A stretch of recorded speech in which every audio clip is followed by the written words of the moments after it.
You're listening to Leadership Powered by Common Sense with your host, Doug Thorpe. Here's Doug.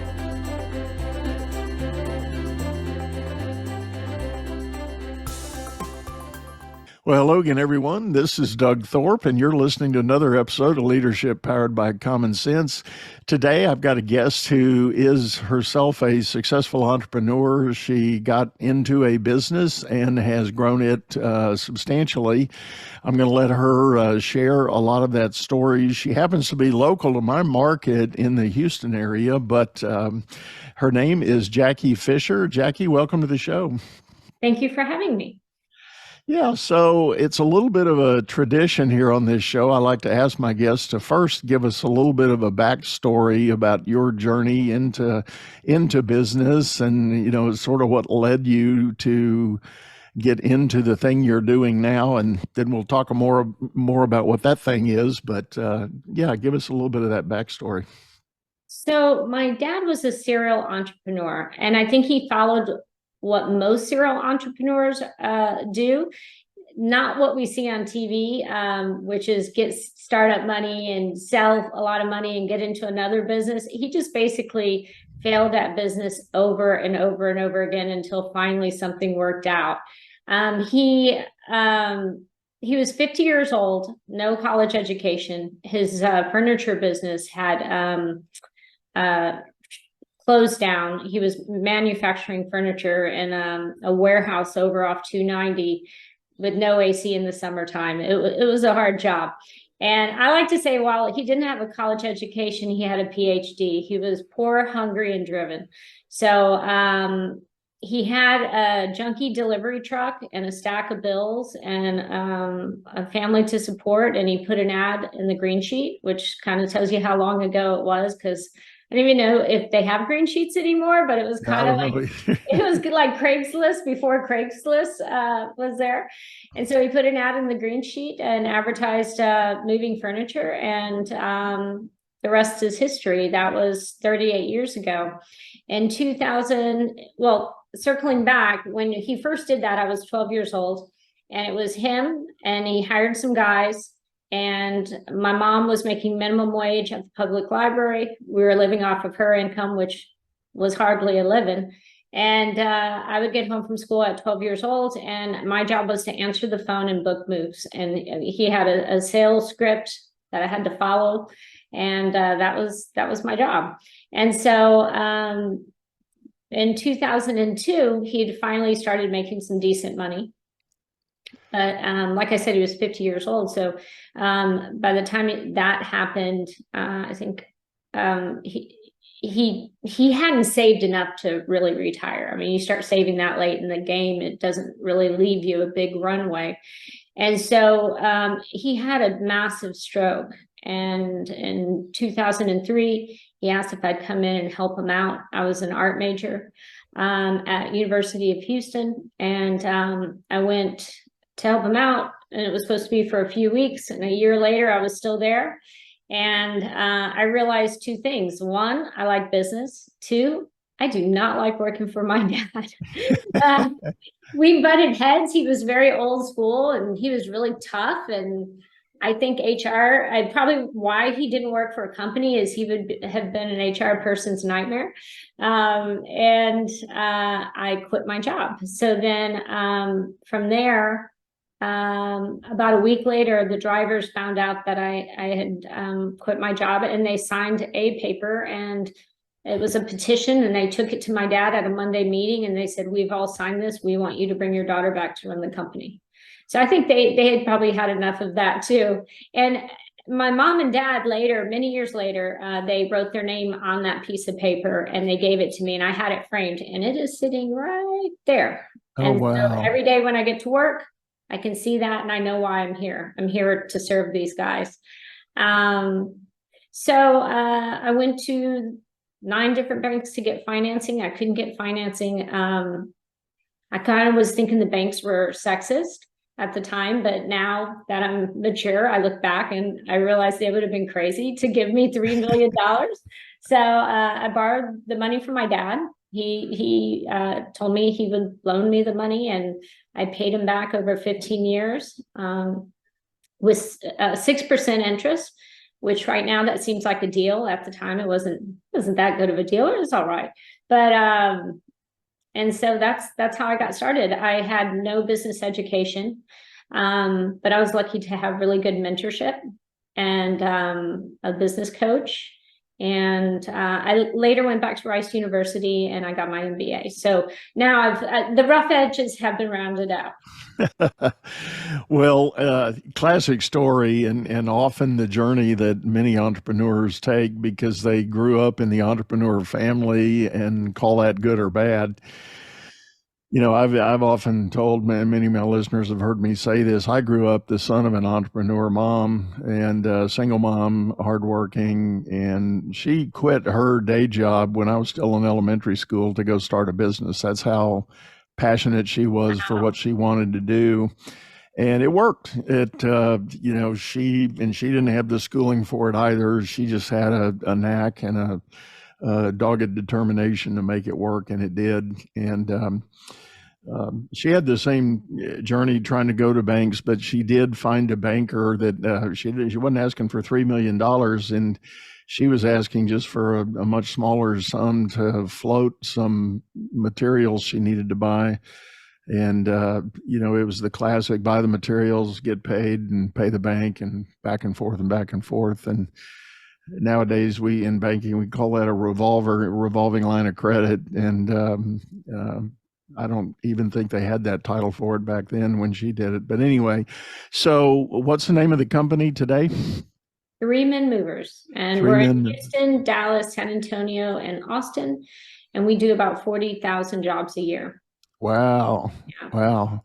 That's amazing. And where was it when the paper was issued and you came back as the manager? Yeah. So we're doing about, I don't know how many moves we were doing a year. I'd have to look that up, but we were doing about 3 million in annual revenue a year, and we're doing over 40 million now. Wow. And that's how many years? It's going to be 20 years next year. Okay. We added 3 different locations since I came on board. We added a storage product as well. My dad passed away in 2016, but I was fortunate enough, he went through kind of a grumpy phase the first couple of years. And people who are serial entrepreneurs, they have this desire to build and grow things. And when that's kind of taken away from him, that was hard for him. So he went through a little grumpy phase, but then he got to see the company flourish. And I think that made him feel better about his decision. Good. Yeah. Well, sorry to hear about his passing, but again, I was talking to a guest yesterday who is a neurosurgeon, and we kind of facetiously joked, none of us get out of here alive. So it's going to happen eventually. Absolutely not. And we just have to be grateful for every day. Yeah, absolutely. So talk about some of the things that you experimented with or key decisions you had to make along the way to, try to take the company in the direction you wanted it to go. So that led me into writing my book. I think because I made so many mistakes, and I was, at the time when I first started, I didn't have any business experience. And it was so bad that, when I first started, I noticed that we weren't answering the phone when it rang.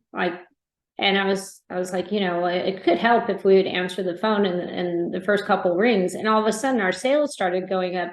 And I thought, wow, I'm making business decisions. This is I must be really good at this.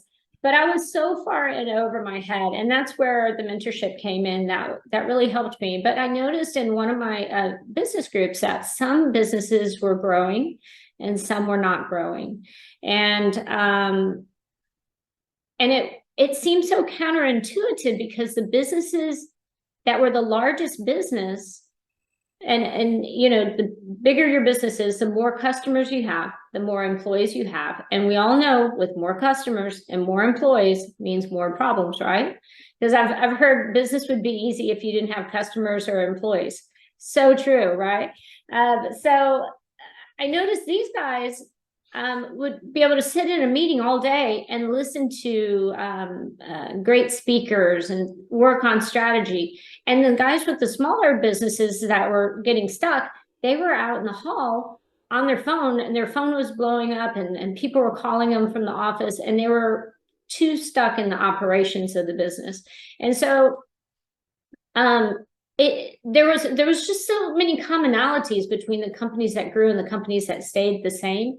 And I just decided to write a book about it, and a guidebook of how to grow your business.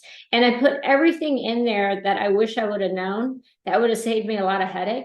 And I put it in a book and created a guidebook with exercises and step-by-step processes of how to get your business in a way that you can scale.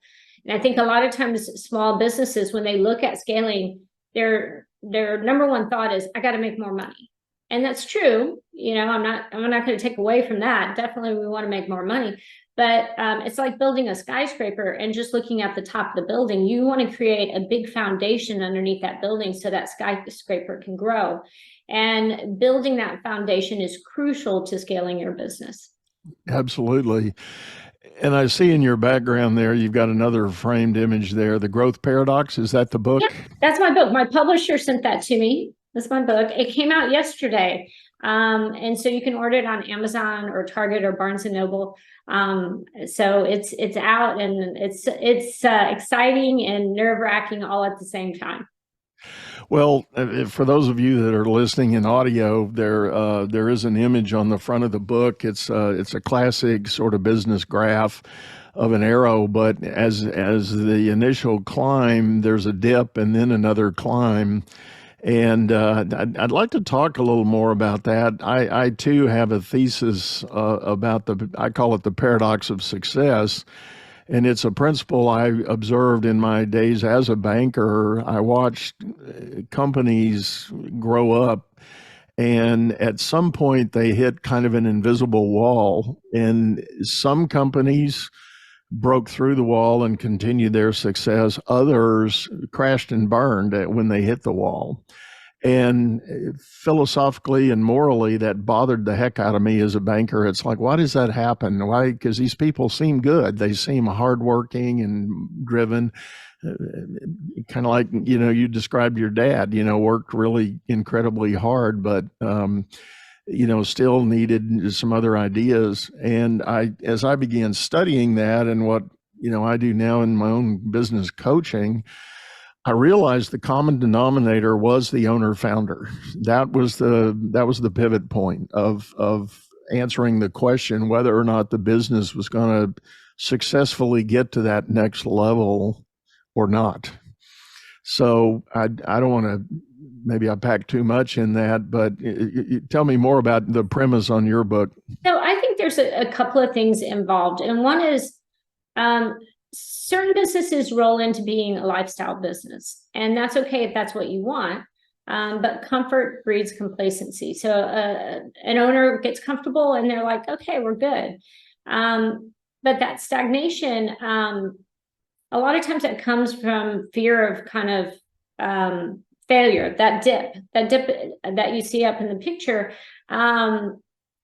When you grow your business, you have to take on risk. And when things are going smooth, you start getting hesitant about, do I want to take on risks? And the fear of failure prevents you from taking on the risk, because sometimes things get a little ugly before they get better. And you've got to be willing to embrace taking risks, let your employees embrace taking risks. And I think that's a very scary thing. Especially when you started a company and you grew a company to where it is now. And do you really want to add more expenses to take the next level of growth? Do you really want to fire somebody that's really not getting you there, but, is the lesser of two evils? So the unknown of getting somebody that might be worse than the person you have, even though the person you have isn't working out. I mean, those are real risks that owners have to make. And sometimes they just kind of want to stay where they're at. And that's what slows them down.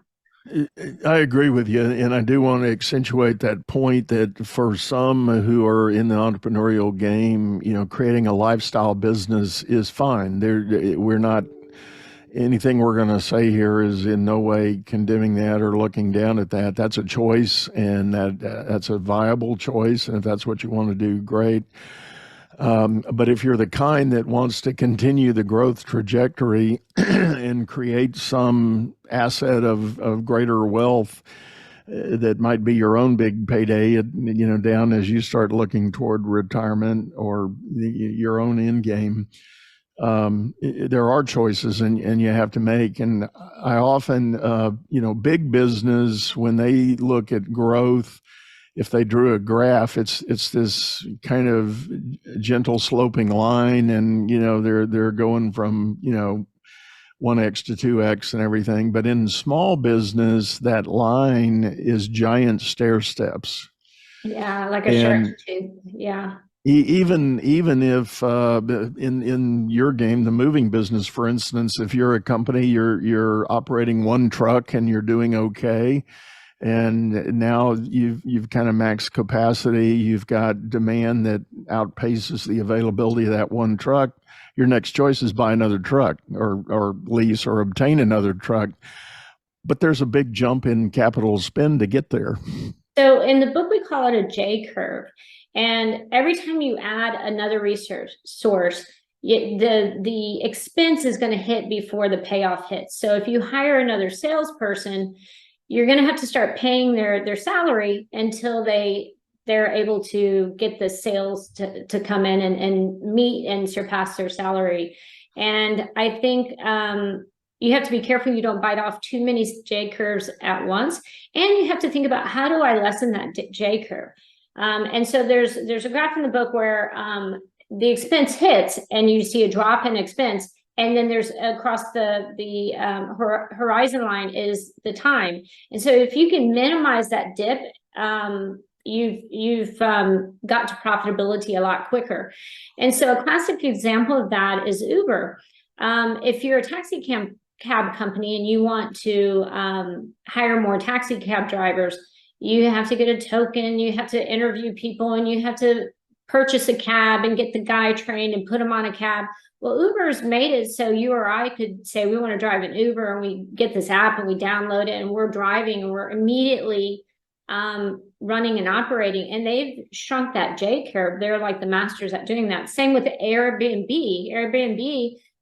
You used to have to build a hotel. Now just somebody says, oh, I'm going to rent my room out, and they have extra hotel rooms. So they've mastered that J curve. And I think one of the things, Doug, I listened to one of your podcasts, somebody was interviewing you, and you were saying how as a company grows, the owner has to grow with the company. And I was really struck by that, because I talked about, as the company grows, you have to do backcasting, and you have to put every resource you have on a list and figure out how those resources need to grow with your company. So if you're going to double the amount of product you sell, what kind of warehouse do you need? You just signed a 10-year lease and you're going to double it in 5 years. How are you going to get out of your lease? I mean, you've got to plan for that. And then you also have to plan the people component. And I realized I should have added the owner to that chart, because I added the employees. Now, I did say that I have a section in there about mentorship and all of that. But with employees, you've got to bring your employees with you as you scale, and you have to have a plan for every single employee to grow with you. A lot of times people have maybe a small business, a $3 million business, and they go and they look for somebody to run the books and records for a $3 million business. And maybe they take somebody who ran a $2 million business because that person wants to kind of grow their, in their experience and take on a bigger project. So you hire this person that's only ran a $2 million business, but your growth plan says you're going to get to 20 million in 10 years or whatever. How are you going to bring that person with you? It's much better to hire somebody who's ran a $20 million business to help you get there. Or if you have people who are already on your team, and this is a failure that I had, is I didn't prepare them for growth. And so the company outgrew some of my employees, which was really sad. And I had to let really good people go because I didn't have the proper infrastructure to bring them along with the company. And since then, we've changed that. But those were mistakes that I made earlier in my career. But I like the idea of putting the owner on that backcasting, like, okay, if my business is here, what do I need to learn to run a company of this size? Yeah. Yeah, and what I was talking about was the notion of moving from founder to CEO, and whatever it is in your head as the founder of a business, particularly in a startup mode, there are things you do, and it's perfectly justifiable, logical, practical, and important. But as the business grows, the demand on you as the leader of that business changes. And I know there's some popular teaching that challenges the idea of, if you're the founder, you need to ask yourself, well, am I the visionary or the integrator? And that comes out of the Gino Wickman EOS world. And there's some practical truth to that. And there's the point being, there's nothing wrong with owning the business as being just the visionary, and hire somebody to execute the day-to-day and go integrate the ideas and make your ideas happen. And my point is, and my experience in the banking world and beyond has told me that too often owners aren't able to make that pivot. They just, whether it's ego or whether it's just their own limiting belief, they're afraid of letting go and letting others do. And that's one of the most critical decision points an owner needs to make, is to, and the best example of that is the owner that one day is willing to say, I need to hire a CEO. I've realized I'm not the guy to be the day-to-day CEO of this company. I need to hire somebody to do that. And that often is a very, very challenging reality. I had another guest on my show last year that was part of a 3-man team that had built a very successful restaurant chain in California. But the 3 of them were idea guys. It just happened they all were collectively kind of in the same genius zone. And they were successful in creating some scale, but then they hit the ceiling, and they all looked at each other one day and said, we need a CEO. None of us want to be the CEO of this beast that we've created. So they went to market. And to your point, I think at the time they were operating at about 40 million, and they found a guy that knew how to operate restaurant chains at the 60, 80, and 100 million level. And they hired him and gave him a lot of growth incentive opportunities. And he did just that. He took it all the way up to 100 million. Another thing that is an issue when you're a visionary is there's not an idea that you don't like. You get so excited, and I get juiced up about ideas too. I'm very creative. I love coming up with great ideas. And what sometimes can happen, and which is great for a startup, like you were saying, but as you're scaling your company, you come into the office, you're like, I've got this amazing idea. And you pull your team together, you tell them this idea, they get excited, they start working on it.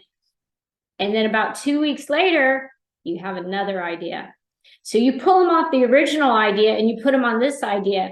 And you keep doing this over and over again until they're spread too thin, they're overworked, they can't get things done. So visionaries, you almost have to put a gag in their mouth for a little bit. Like what I used to do that, and we were like chasing things left, right, and center. And for me, I run that way. So I like going in 10 different directions at once. For your average employee, that's just cruelty. It's stressful. They don't get to finish one thing. You're pulling them to do something else. And visionaries run that way. That kind of fuels them, that excitement, that newness. And so when you have one of those great ideas, like these 3 guys, and they probably have 10 more restaurant chain ideas in their head, you have to challenge yourself to not bring up those ideas until quarterly meetings. And say, okay, I'm going to write these ideas down. I'm going to put them away, and I'm going to come back to them. And a lot of times you come back to them in about a month or 2, they're not as cool as they were when you first heard the podcast or went to some speaker and brought that idea in. And then you work that into a written plan for the team, and you allocate the right resources, and you're just more strategic about bringing those ideas to your team. Because if you don't do that, you become the flavor of the month club, and people think of you as flaky. And I fight that all the time, because I get a lot of good ideas. Well, I think they're good, and I want to share with the team, and I'm like, okay, stop. And so trying to kind of shut your mouth and just kind of let the team work on the projects they're working on now, but putting it into a backlog, that's really helpful. Yeah, I agree. And the other thing you touched on, and I want to expand on this a little bit, is the idea of, as you go through the phases of growth in a company, you've got people on your team that are important parts of that chapter in the company. But as the company continues to grow, you realize that person doesn't have the capacity to grow with the business. And that becomes a very gut-wrenching and painful choice for the owner to say, call it what it is. Try as you might to develop them and bring them along. They just couldn't do it. And you got to make the choice to let them go. And that I hear that time and time again, with my client companies. It is the hardest thing. It's the hardest thing I do, and it's terribly sad. In the book, I have like a little matrix that has attitude and aptitude. And it's so easy when somebody has a bad attitude and a bad aptitude, so they can't do the job and they're grouchy about it. It's so easy. I mean, you get rid of them, the company throws a party. But when they have a great attitude, but they just can't do the job, that's really hard. It's really, really hard. But it's a decision you have to make, because if you're trying to win the Super Bowl, you don't keep C-level players on your team. And also, I feel like everybody deserves to feel successful at work. And if you're keeping somebody because you like them, but every day they're not living up to their expectations and they know it, I think that's unfair. I think that they need to find a job where they fit. And I've had situations before, and I think, there's a tendency to think of good employees and bad employees, but I like to think of it as fit. And I've had a guy here before. He was operations manager. He was not a good fit for our company. He went to another company and he just sailed up in their ranks, and he did a phenomenal job at another company. If I would have kept him at my company and was just dissatisfied with his work all the time, that would have really hurt him. But he was able to find success elsewhere, and it worked out for him. And I'm happy for him. But you just have to be a good fit for the company, the culture, and see the vision that the owner's trying to achieve. Well, and I agree, and that's a good point that, it is about fit. It's not about being right or wrong. It's just different. And you've got to, as the owner, you've got to make that call, and it can be an incredibly tough and painful call to make. I've lost count of the times I've been advising an owner, and they'll say, yeah, but that person's been with me since day one. And it's gut wrenching, it's tear jerking, but the reality is, you have a role, you have a need, and maybe you've inadvertently promoted them up into a role that, now that the company's much bigger, is a really critical role, kind of like chief of operations. Well, if they're not able to perform at that level, you can't keep occupying that seat with that person. You've got to make a change. And it's not fair for them, as I mentioned before, but it's also not fair for the company, because you can't make a decision based on one person. That's what I've learned with the company. If I make a decision based on the entire company and what's best for the company, usually my decisions are well made. But if I make a decision for one person that hurts the entire company, that's not a good decision. You're hurting everybody, because we're on a profit share program. I'm hurting everybody with their profit share because I choose to keep this one person on board. And then sometimes there's situations, like we had a situation where one of our employees had a medical crisis. They were a valuable member of the team, and they weren't going to be able to perform their job for a long time. And we talked about it, and everybody was just on board, like, we are going to take up the slack for this person, and we just all rallied around. But that was like a different deal, There was hopefully an insight in this person coming back. Everybody was rallying. But in another situation where it's person's just not doing their job right, and everybody has to pitch in to do the job when they're just not doing their job right, and you're keeping them on your team. They say the most demotivating thing for A players is being on a team and getting paid the same amount as a C-level player. And you're doing your job and you're looking over and somebody else is not doing their job and they're getting paid. And that's just not fair. Right. No, that's a good analogy in classifying that. And people show their stripes. So, I mean, they do. And I have often spoken, even on this show here, in my look back at many, many years in business and leadership. The sad reality is people fall out in about three large groups. You've got your A players that are gonna, if you can identify them, get them in your company, you're gonna have reliable rock stars every day, and they're going to be motivated. You just have to give them a little bit of guidance and they take off and run with it. They get it. You've got the middle group that is generally reliable, but it's kind of 9 out of 10 days they're on point, but then they have that one day that's just whack. You go, what happened? What's going on? You're scratching your head, but nonetheless, you've got a body of work that's generally reliable.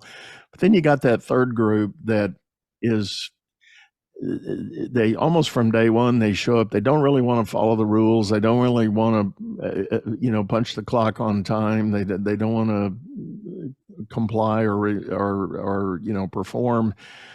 And as a manager, you spend a lot of time working with those people, a ton of time. And it's so frustrating because the time you could spend mentoring the B's to A's or giving data boys to the A's, you spend dealing with poor performers. And I'm all about getting them off your team as quickly as possible. And I think that is what separates good companies from bad companies. I think bad companies, and we know, like standing in line at the DMV, they just have bodies in the chairs, right? They're just like, you got a pulse, you got a job at the DMV. And there's a line outside the door and everybody's frustrated because nobody probably wants the job because it's so disorganized. So you've got some bad companies that they just want, they call it meat and seats, they just want bodies and chairs. And then you have good companies that want people who have the capability to do their job in their chair. But then what I think makes a company great is not just if the person is capable, but they match the core culture and they see the vision.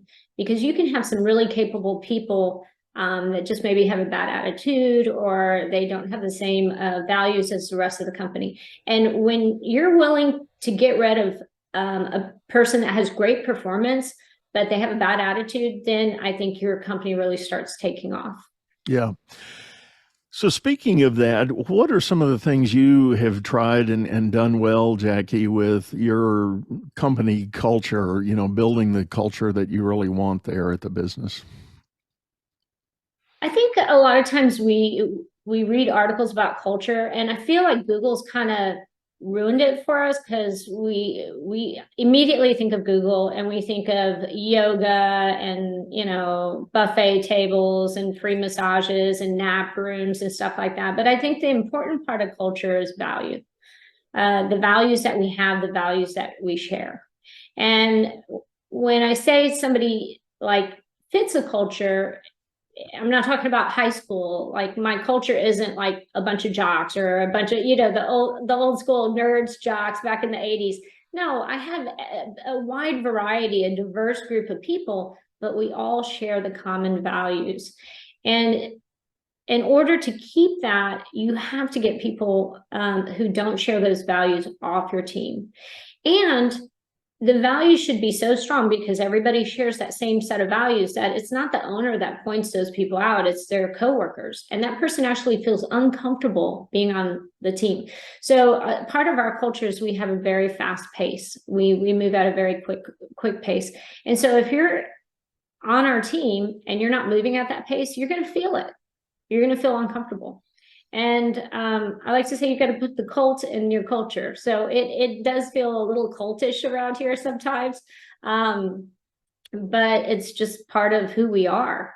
And all of those things like, yoga and snack time and all of that stuff, they're fun. And I think they're great to show employee appreciation. But at the end of the day, some of this stuff can be kind of gimmicky. And what people really want is they want to be respected. They want to get paid well.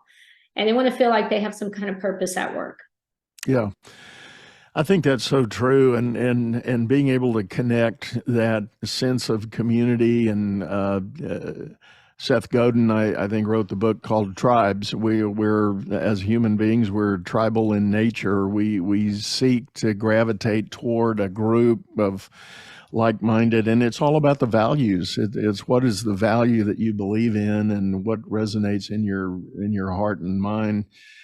If an owner can establish that and then attract people that do gravitate to that naturally, I think it's safe to say you really can't train culture. You can't have work. I mean, you can have a meeting and you can share the values. You can have a discussion about the values.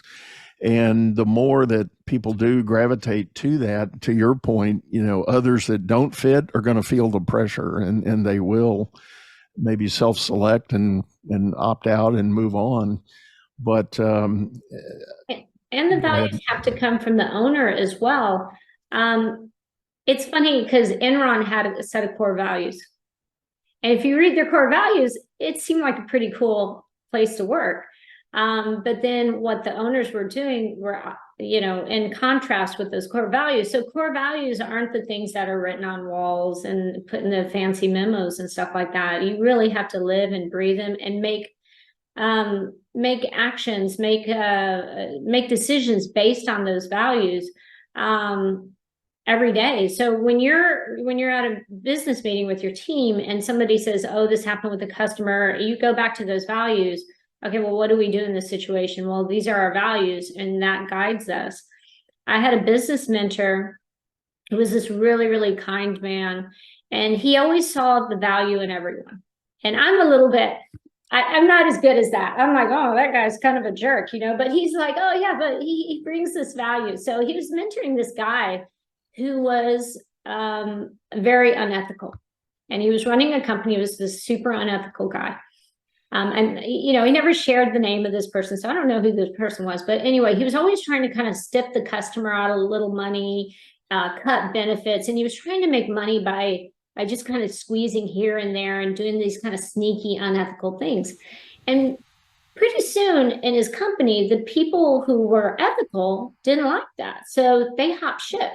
And so he was left with the people that were okay with screwing customers over and dealing with having their benefits stopped. And so he's left with this like toxicity that he created.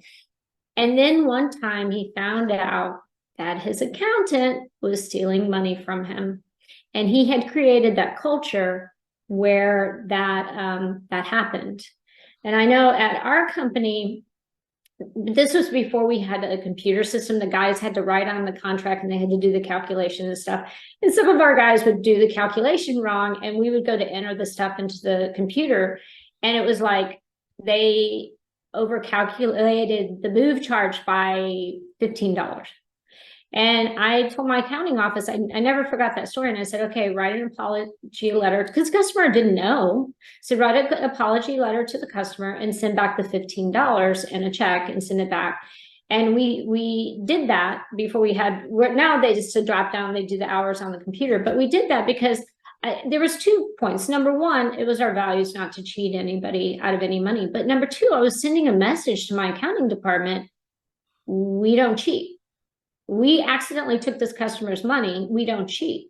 And I was hoping that would stick with them. And, they would be an ethical group of people that wouldn't cheat in any other aspects of what they were doing in their accounting department. So it's a message that you send as an owner through the company based on your values. And if you've got crappy values, you're probably going to have some team members with the same values you do at some point. Yeah. Yeah. I interviewed an owner the other day, and I had a chance to take a tour of his business a couple of months ago, and it's a plumbing company in Denver, and the guy has just as an owner just has some amazing ideas, and it's all about building the right culture. And one of his many practices, he actually has quarterly meetings with his whole team, and he gets them to create personal vision boards, and then they share, they kind of present their board to the group. And so it does a couple of things. Number one, it helps align with the overall company values, because there's definitely, and he as the owner presents both the company and his personal, he does both. And shares it in the group, and so it gives that visibility of, who's on the boat with me here, what are they thinking, what are they looking at. And one of his favorite stories about that, he hired a new plumber, and the first time they went through this iteration, the only thing the guy could think about was buying a bicycle for his daughter. That was his sense of a vision, personal vision. And the owner said, "Man, we're going to crush that this week." He said, "Let me show you our incentive program," and he laid it out for the guy. And sure enough, within a week, the guy had earned enough extra bonus money by the spot incentives they had and it was all, to your point, done very ethically in the consumer's eyes. But the owner was, willing to share in his prosperity with his people, and this guy got the bike within a week. And then it was like, next time they did the board, it was a whole lot more thinking went into it, and a whole lot more excitement and expectations. So it all does. It comes down to there's many different ways to build that culture, but it has to be a living, breathing organism that is talked about and worked on every day. Absolutely. Yeah. Well, Jacky, I think we're about up on time. I really appreciate you sitting in and sharing this with us. If folks are interested in knowing more, do you have a personal link or website or anything to get to? How's the best way to... I have a website, jackyfischer.com, and it's JACKYFISCHER. And then my book's available on Amazon. Great. Well, we will have those links in the show notes, folks, as always. And one last time, Jacky, thanks for sitting in. Really appreciate it. Thank you so much for having me, Doug. All right. Well, best wishes to you, and happy holidays as we go forward here, wrapping up the new year, or the old year for the new year. And folks, as always, I'd like to remind you, if you are listening on your favorite streaming service, we do have a video version of this over on YouTube, channel by the same name, Leadership Powered by Common Sense. Hop over there, check out the archives, and leave us a comment. Let us know if there's a topic or idea that we haven't covered that you would like to hear about.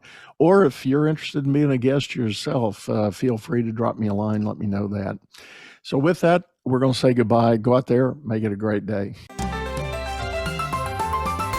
You've been listening to Leadership Powered by Common Sense, hosted by Doug Thorpe.